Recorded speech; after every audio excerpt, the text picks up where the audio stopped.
kami semuanya berharap Anda semuanya dalam keadaan sehat walafiat dan tentunya pastikan diri Anda untuk tetap stay di channel 8 TV Peduli. Di situasi saat ini pandemi COVID-19 muncul banyak kekhawatiran, rasa was-was terutama kesehatan bagi Anda yang saat ini sedang hamil ataupun mungkin dalam beberapa waktu ke depan ini akan melahirkan. Banyak pertanyaan yang muncul, apakah kalau penderita ibu hamil yang menderita COVID anaknya juga kena atau bagaimana sebenarnya? Nah, kita akan mengulas soal itu tentang nasib ibu hamil dan menyusui di tengah pandemi COVID-19 bersama narasumber yang luar biasa. Kita ucapkan selamat datang kembali ada Ibu Bidan Kasna yang merupakan Wakil Ketua 2 Pengurus Cabang Ikatan Bidan Indonesia Cabang Parepare. Assalamualaikum, selamat pagi. Waalaikumsalam, selamat pagi juga. Sehat, Bu Bidan? Sehat walafiat. Walaupun kita berada di tengah bencana non alam. Benar sekali. Baik, ini tadi sempat saya di awal perjumpaan kita adalah bagaimana kemudian karena pertanyaan ini pastinya mengemuka khusus kekhawatiran teman-teman sahabat kita, pemirsa yang saat ini sedang hamil, sedang menyusui. Ini kan situasi kegawat daruratan bagi saya levelnya cukup tinggi. Bagaimana Ibu Bidan menyikapi itu? Silakan. Ya, terima kasih. Jadi pertama saya ingin mengucapkan dulu selamat hari ulang tahun IBI Ikatan Bidan Indonesia yang bertepatan pada tanggal 24 Juni 2020 ini. Ini merupakan ulang tahun yang ke-69. Semoga saja teman sejawat saya yang ada di sana tetap sehat walafiat dan senantiasa tetap semangat melayani para kaum perempuan, terutama ibu hamil, bayi dan ibu menyusui atau ibu nifas. Ya. Memang kalau kita melihat kondisi saat ini, karena kita berada dalam bencana non alam COVID-19 ini, jadi bagaimana supaya ibu hamil jangan khawatir, ibu menyusui tidak khawatir akan kondisi kesehatannya.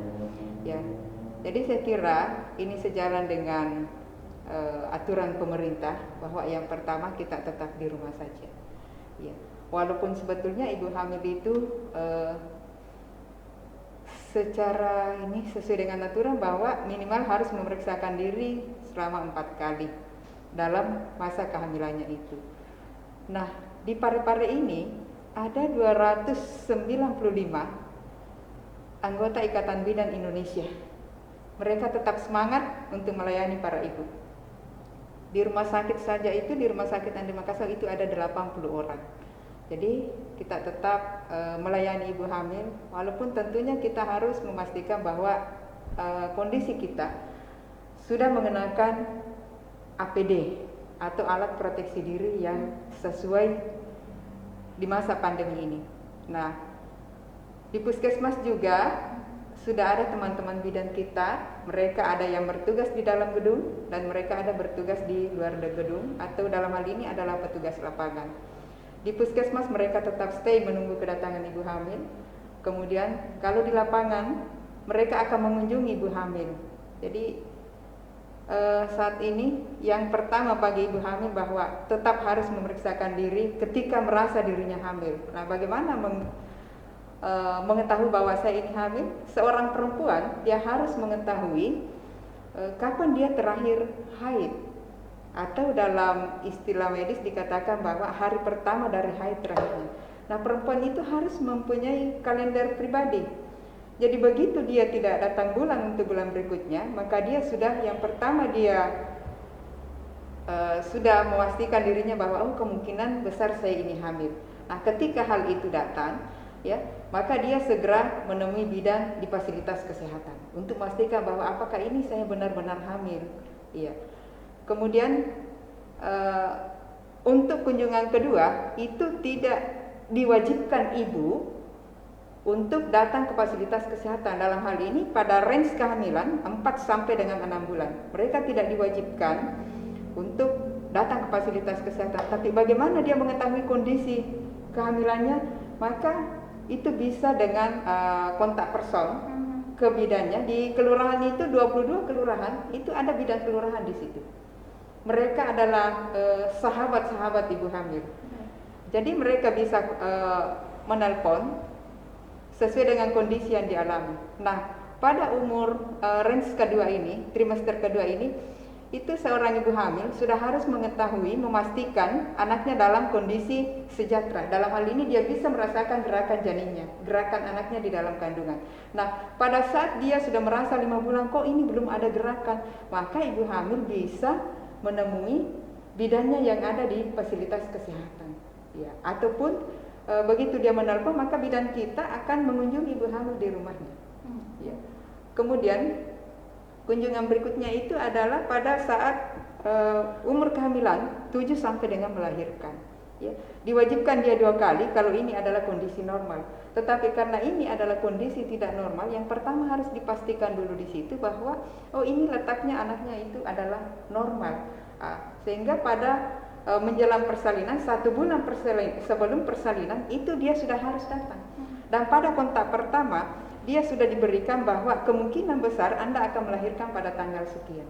1 minggu sebelum taksiran persalinannya itu adalah masih normal, dan 1 minggu setelah taksiran persalinannya dia masih dikategorikan normal. Nah, itu untuk ibu hamil. Baik, izin Ibu Bidan saya potong sedikit. Ini mungkin proses yang ketika situasi tidak pandemi, ya kan? Iya. Nah, bagaimana sekarang saya sendiri pun biasanya kalau misalnya ada penyakit yang kadang udah ayo ke dokter, minimal ayo ke puskesmas, tapi sekarang biarkan dia sembuh sendiri gitu kan, banyak yang seperti itu karena rasa kekhawatiran waswas apalagi ini ibu dan bayi. Nah, bagaimana protokol kesehatan yang diberlakukan di Parepare khususnya dalam hal ini dimanajeriali oleh Ikatan Bidan Indonesia.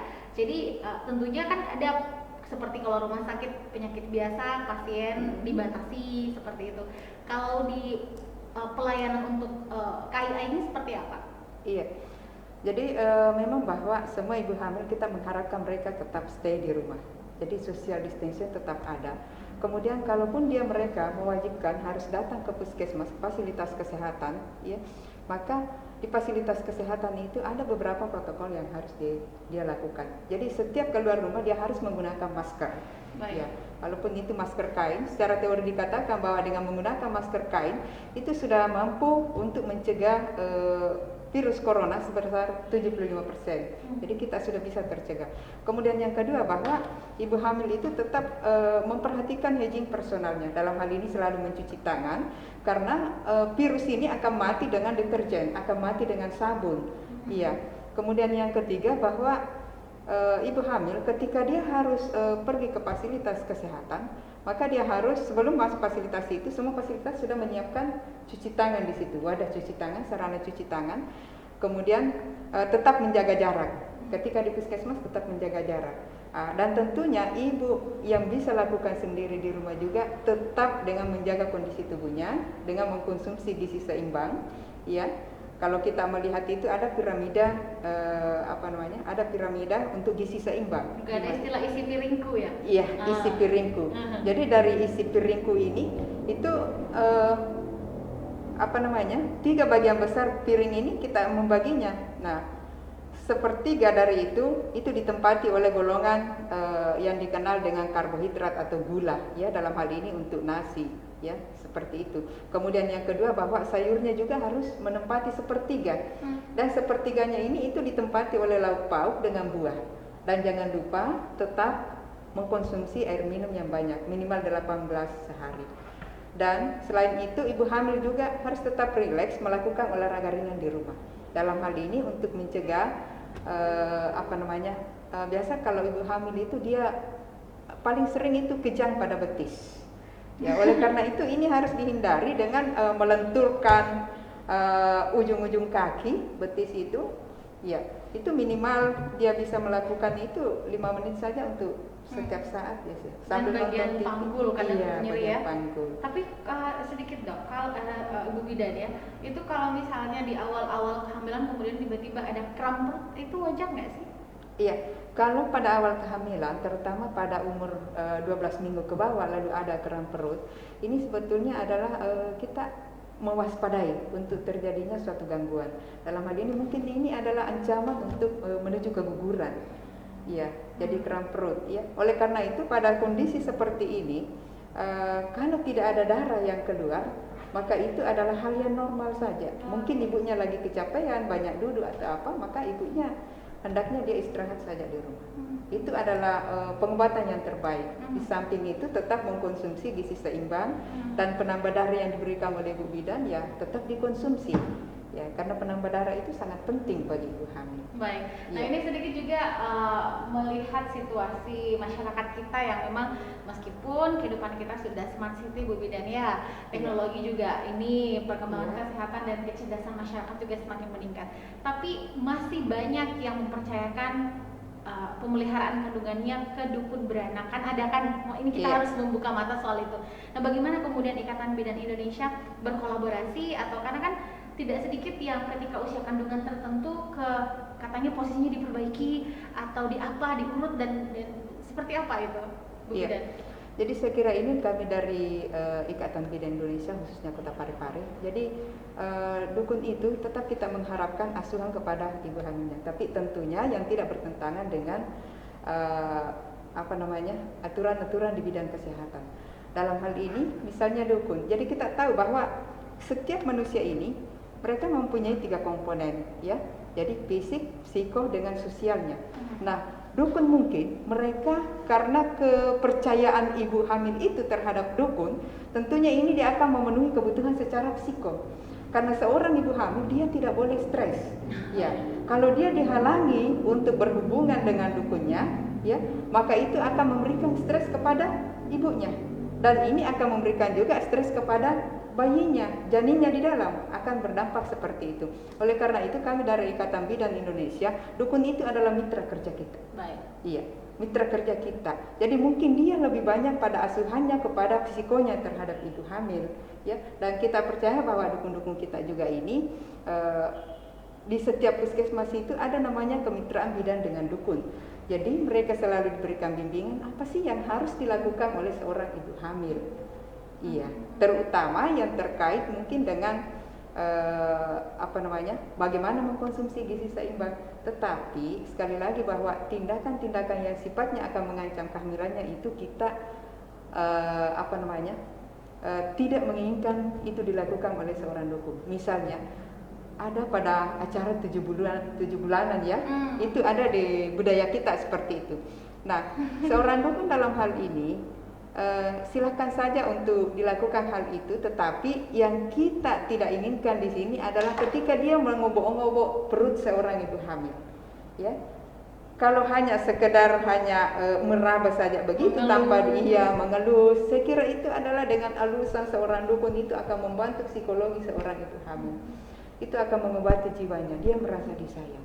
Ya, dan ini juga dengan kenapa sih sebetulnya itu ibu hamil percaya dengan dukun, ibu hamil sana dengan dukun, karena dukun-dukun kita ini dekat dengan ibu hamilnya, terutama pada saat persalinan. Dia mungkin mengelus bahu, tangan daripada ibunya, melap keringatnya. Nah, dengan sering mengelus ini kulit ibu, maka itu akan menimbulkan rasa kehangatan pada ibunya. Ketika rasa hangat itu muncul, maka ini akan secara fisiologi akan keluar yang namanya hormon oksitosin pada ibunya, yang merupakan hormon kasih sayang. Jadi ibunya merasa tenang, ya. Mungkin juga sakitnya ketika dia mau bersalin itu ada his, ada kontraksi, dia merasakan nyeri.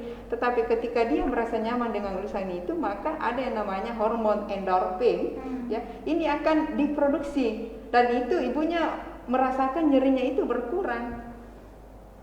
Iya, jadi mungkin seperti itu. Jadi kita tidak melarang ibu dukun-dukun itu, tapi mungkin dia lebih pada asuhan yang non medis. Oke.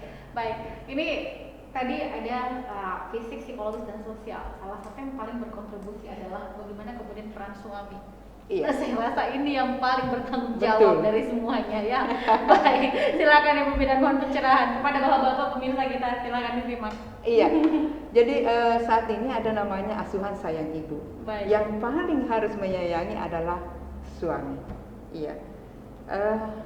Jadi peran suami dalam hal ini itu lebih pula pada anaknya.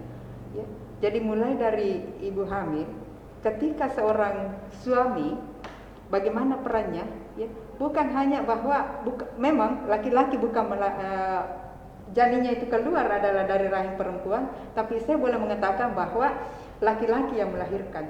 Kenapa? ketika seorang suami mendampingi dengan baik pada istrinya mulai dari hamil sampai dengan dia bersalin sampai dia menyusui dengan baik. Nah, ketika saat itu ibunya tidak mengalami stres, maka kehamilannya akan berlangsung secara normal. Ya, begitu pula pada saat dia bersalin ada suami di sampingnya, ya, maka ini ibunya akan merasa tenang. Ya. Kecurigaan yang paling pertama dialami oleh seorang ibu, mohon maaf ini Anda petik, adalah ketika mereka ada was-was untuk diduakan dengan yang lain. Ada yang membantu merawat suaminya. Ya, jadi ketika suami itu selalu ada di sampingnya ketika dia sudah berkeluarga, ya, suami ada tetap di situ, ya tentu saja ini akan membantu pertumbuhan janin di dalam kandungan. Sebagai contoh saja, suami ketika merasa bahwa istrinya ini hamil, maka peran suami dalam hal ini yang pertama adalah mensuplai asupan gizi pada istrinya. Ya, kalau dulu mungkin suami yang makan dagingnya itu ayam, sekarang ya berikanlah untuk ibu, dan itu akan dinikmati oleh anaknya pula di dalam kandungan. Jadi secara tidak langsung dia merawat pada janinnya, merawat pada anaknya. Kemudian yang kedua, ketika dia mengelus istrinya, mengelus perutnya, maka anaknya itu merasakan di dalam bagaimana kasih sayang ayah saya. Saya belum lahir, ayahku sudah ada di situ. Dan ini akan membuat ikatan bading, ikatan psiko untuk mereka semua. Nah, jadi saya ada pengalaman begini, Neng, ya. Ketika seorang ibu melahirkan di tempat saya. Ya, karena sampai sekarang saya tidak mau menghilangkan kompetensi saya, skill saya dalam menolong persalinan. Ya. Jadi ketika ini lahir, bayinya sementara saya IMD, ya, inisiasi menyusu dini, saya taruh di atas dada ibunya. Kemudian pada saat itu saya memanggil suaminya untuk mengasadkan. Keluarganya menyiapkan adalah seorang keluarganya yang sudah menjadi pegawai dalam hal ini, dan dia percayakan dia adalah tokoh dalam keluarganya. Dipanggillah dia untuk mengasankan.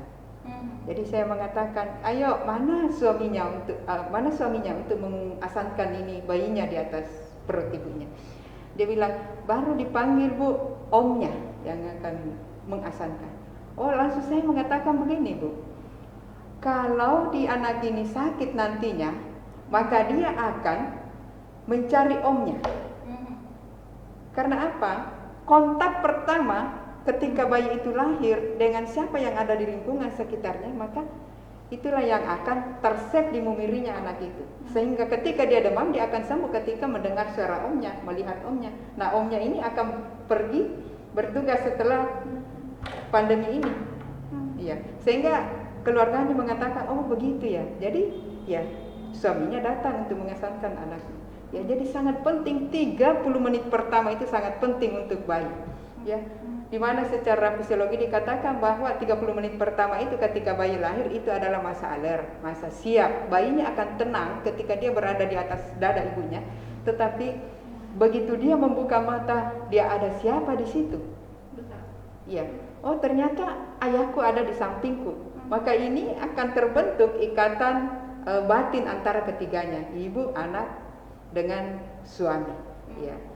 Jadi saya biasa kalau dalam menolong persalinan itu saya menghimbau kepada seluruh teman-teman sejawat bidan selaku penolong persalinan, kurangilah komunikasi pada saat 30 menit pertama. Biarkanlah mereka yang melakukan komunikasi, supaya ini tersave pada memori anak itu dan membuat mereka saling dekat. Iya, ketika saya sedikit berbicara ketika anak saya yang kedua lahir itu sejaman kurang lebih ditaruh di dada seperti ini, kemudian ada bapaknya gitu kan, itu seperti itu. Dan ibu bidannya saya rasa luar biasa juga karena betul-betul mempraktekkan inisiasi menyusui dini dan anak itu sendiri yang mencari makanannya. Iya, di 1 jam sejaman kurang lebih, bahkan saya kira lebih waktu itu. Iya. Apakah kita bisa meminta kepada, oh saya nanti kalau melahirkan boleh diginikan enggak? Atau memang sudah protokol proses penanganan persalinan demikian di Parepare? Iya. Jadi ini sudah merupakan protap pada persalinan. Ya. Ini sudah protap dari asuhan persalinan normal. Ketika bayinya lahir, kemudian dia dalam kondisi bugar, ibunya tanpa masalah, maka bayi itu segera diletakkan di dada ibunya dan dia akan melakukan IMD. Hanya saja pada saat ini karena kita di tengah pandemi COVID-19, Ya, ini dia pertanyaannya. iya, pada ibu yang dengan ODP, ya, itu boleh dilakukan IMD. Tetapi pada ibu yang sudah PDP dan terkonfirmasi COVID-19, maka ini ditiadakan IMD untuk hal itu. Tetapi ibu yang tidak ada gejala, tetap kita berjalan sesuai dengan. Tapi pemberian izin Ibu Bidan, tapi pemberian ASI awal kan kita butuh kolostrum nih kan di awal. Iya.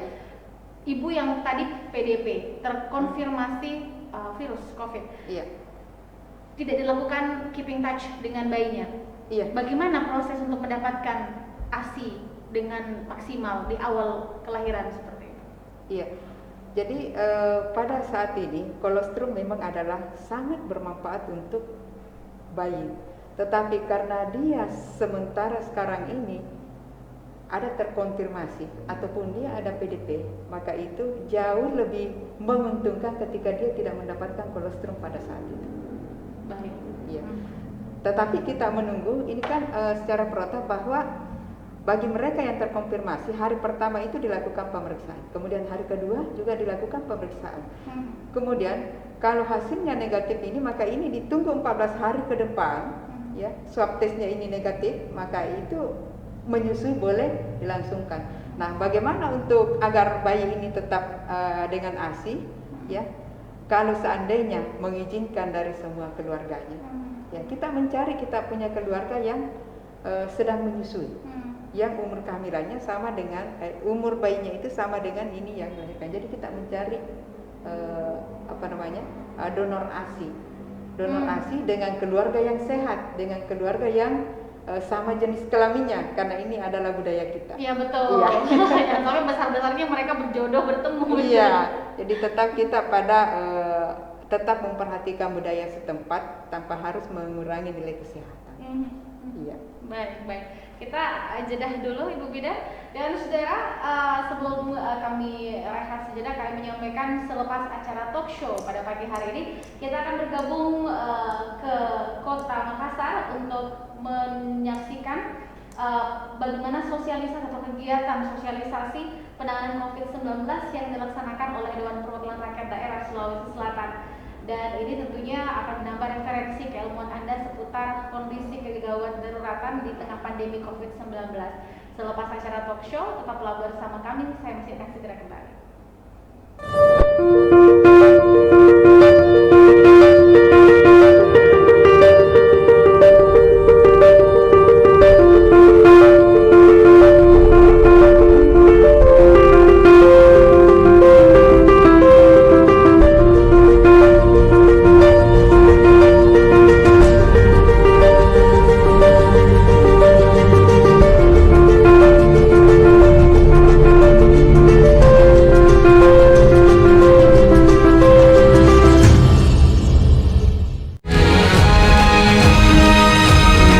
Assalamualaikum warahmatullahi wabarakatuh. Saya Harmanika, Suradi Sugiarto, saya Trianti Sulaiman, saya Uswatun Hasanah, hadir di layar televisi Anda dengan suguhan informasi yang telah dirangkum tim redaksi kami. Kita mulai news update selengkapnya. Peduli FM. Pendengar, mari kenalan lebih dekat dengan kami. Klik tombol like di Facebook fanpage Radio Peduli 96,9 FM dan live streaming di rpp.pareparekota.go.id atau dengarkan kita juga melalui aplikasi RDio. Download aplikasinya di Play Store secara gratis. On your radio, on your mobile, and Online. your number one hit music station. 96.9 Radio Peduli FM.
Mari kenalan lebih dekat dengan kami. Klik tombol like di Facebook fanpage Radio Peduli 96,9 FM dan live streaming di rpp.pareparekota.go.id atau dengarkan kita juga melalui aplikasi RDio. Download aplikasinya di Play Store secara gratis. On your radio, on your mobile, and Online.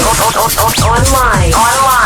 your number one hit music station. 96.9.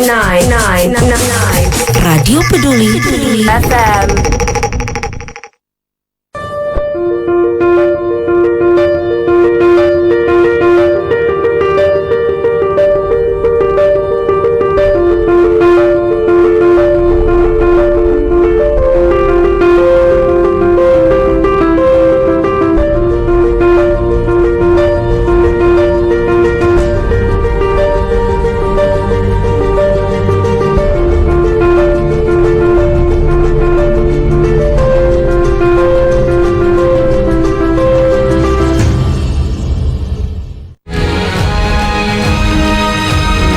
Assalamualaikum warahmatullahi wabarakatuh. Sejauh Harmanikam, Suradi Sugiarto. saya Trianti Sulaiman, Saya Uswatun Hasanah.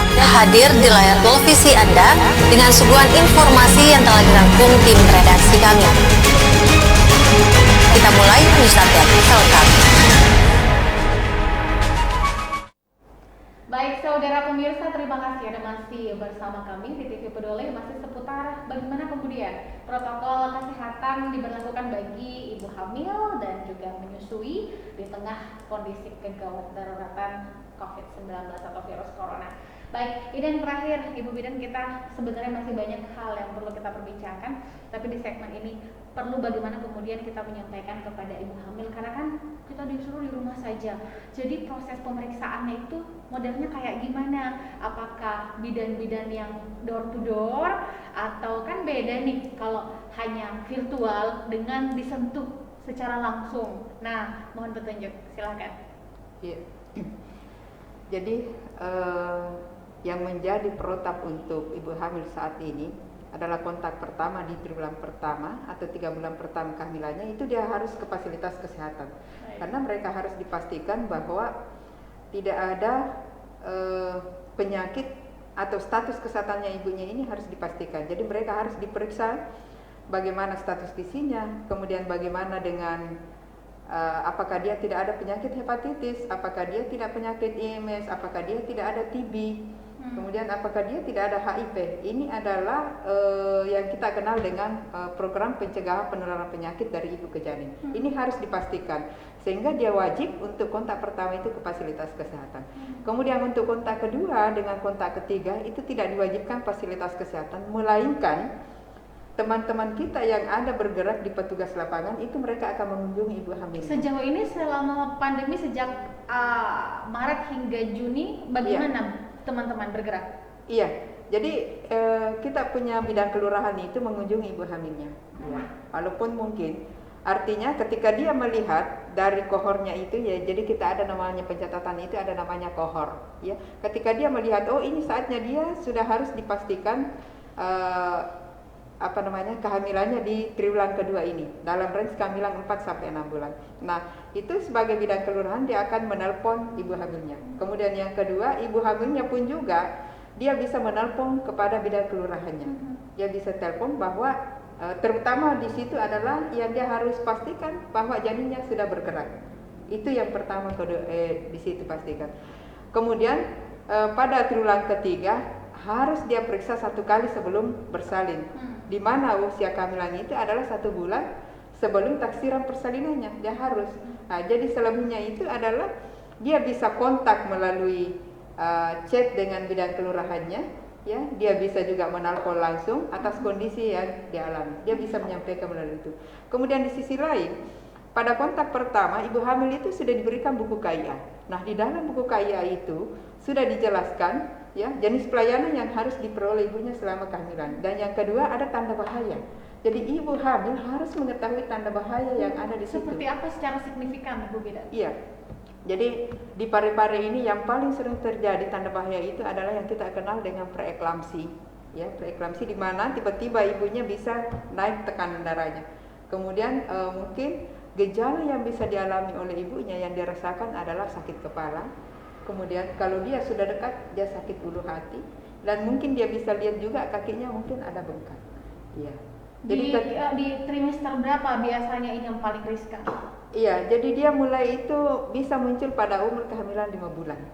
Ya, tapi paling sering terjadi itu adalah pada umur kehamilan 7 bulanan ke atas. Sampai dia melahirkan, sampai dia sudah melahirkan itu bisa terjadi yang namanya preeklamsi. Ini paling banyak terjadi di tempat kita. Iya.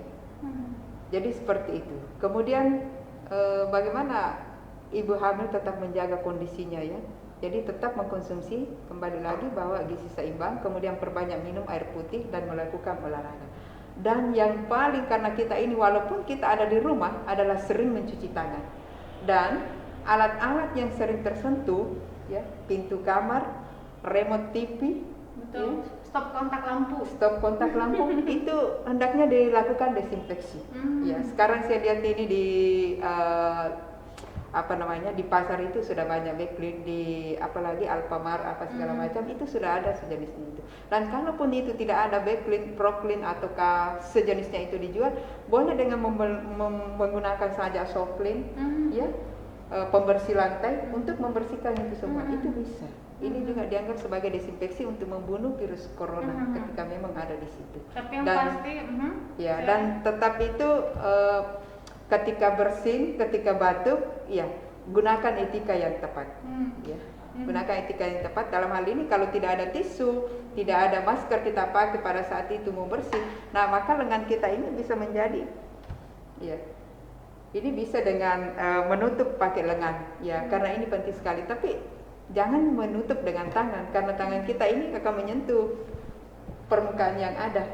Kerjanya memegang memang. Jadi ketika dia bersin, ketika dia batuk, kemudian dia tutup mulutnya pakai tangan, maka droplet itu akan singgah di tangannya, kemudian memegang benda lain. Ya, akan kemana-mana, dan ini akan disentuh oleh orang-orang yang ada di sekitar kita. Baik, terima kasih untuk sekarang pemirsa di rumah, sedikit mengingatkan karena bahan disinfektan sekarang sudah dijual bebas dan sudah banyak dengan harga yang kembali saya rasa normal ya.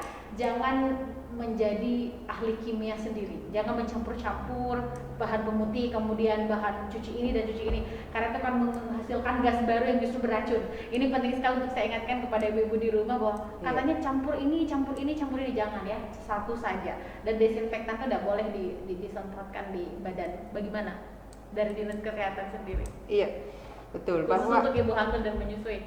Iya. Jadi untuk desinfektan ini, jadi itu tidak boleh disemprotkan memang di badan kita. Apalagi kalau kena mata. Ya, itu tidak boleh ya. Yang aman untuk kita adalah sabun atau deterjen. Ya. Ini cukup untuk membunuh virus corona. Jadi dengan lebih sering mencuci tangan ya.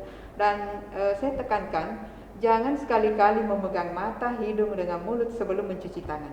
Walaupun kita yakin bahwa saya tidak pernah disentuh-sentuh bagian barang-barang yang ada di sekitar saya. Tapi jauh lebih ideal ketika kita mau menyentuh mata, hidung dengan mulut adalah cuci tangan sebelumnya, ataukah di kantong kita ada hand sanitizer. Ya. Hand sanitizer juga sudah banyak dijual. Minimal tisu basah ya. Ya, minimal tisu basah yang selalu dipakai untuk bayinya, ya minimal itu digunakan. Ya. Dan kepada ibu menyusui, sebelum dan sesudah menyentuh bayi hendaknya wajib untuk melakukan cuci tangan. Baik, tapi sedikit Ibu Bidan terakhir di menit ke-54 kebersamaan kita ini, bagaimana protokol yang diterapkan kepada ibu yang sementara IMD ini atau mohon maaf istilahnya 6 bulan pertama, tetapi terkonfirmasi COVID-19. Seperti apa? Apakah harus dipisahkan dengan bayinya, atau apakah ada kemungkinan bayi juga tertular, atau seperti apa? Karena kan kita banyak kasus di lapangan seperti itu.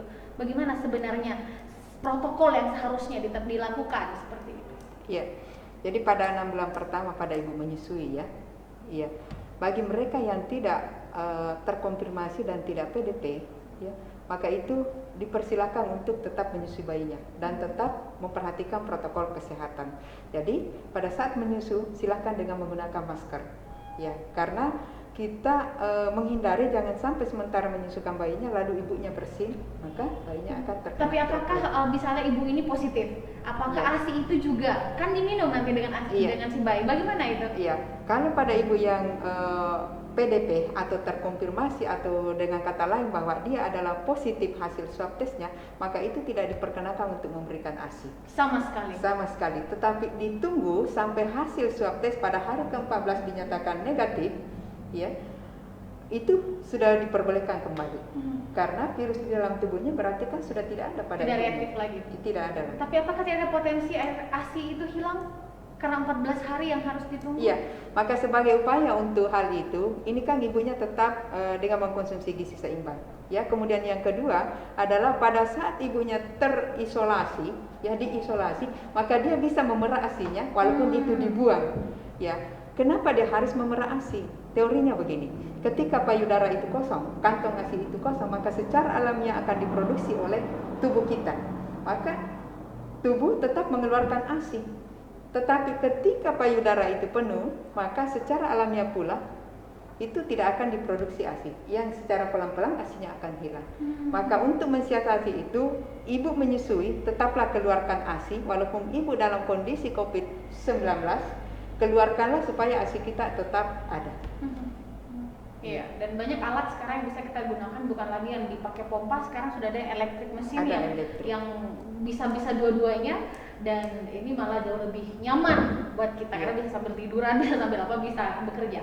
Terakhir, Ibu Bidan, ada yang disampaikan kepada para perempuan kita terkhusus nih.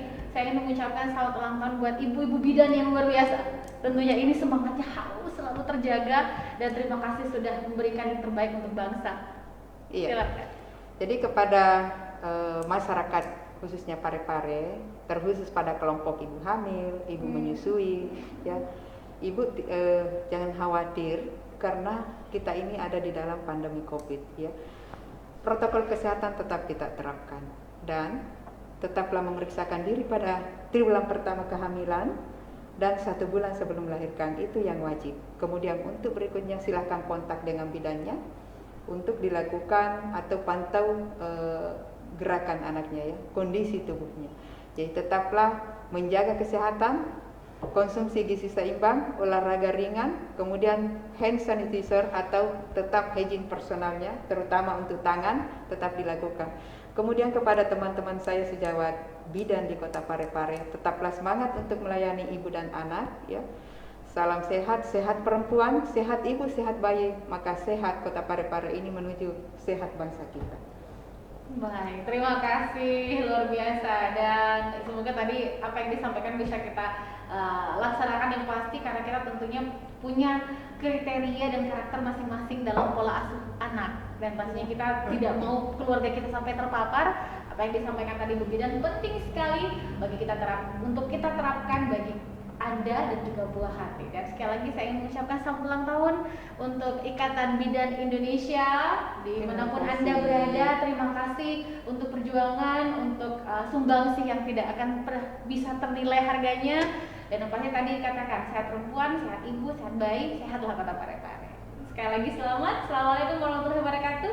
Sampai jumpa di kesempatan yang lain bersama Ibu Bidan Kasna, salah satu woman inspiring banget nih, inspiring woman lah yang ada di Kota Parepare, Kartini Parepare. Semoga banyak lagi seperti Ibu Bidan ya di Kota Parepare. Amin. Amin. Saya Mami, saudara. Sampai jumpa.